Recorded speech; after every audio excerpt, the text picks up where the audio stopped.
Which are usually caused by an issue with the powder that's in the actual round of ammunition.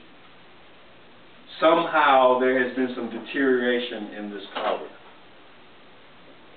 Most likely because your ammunition was probably improperly stored, not in a nice, dry, non-arid place, such that some condensation came in between the edge of the casing as it crimps into the actual bullet, and moisture comes down and weakens the potency of the powder charge.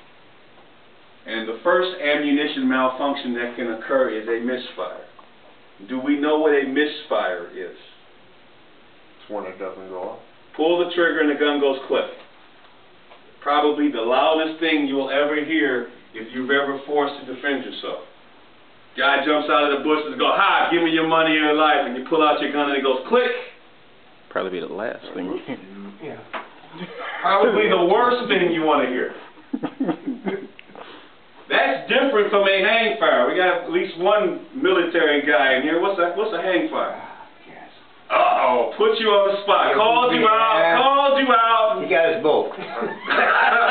What's a hangfire? I'm not sure, but I believe it's when it fires, but the shell doesn't eject or out of No, that'd be more of a gun malfunction. Really. Okay. A hangfire is when it gets really interesting. Is that where it doesn't exit the chamber end of your gun? The muzzle. Nope. No. A hangfire. Yeah, you working. I have no idea. A hangfire is when you pull the trigger and just like a misfire, you hear it go click. The difference is, sometime after it goes click, it then goes bang. Okay.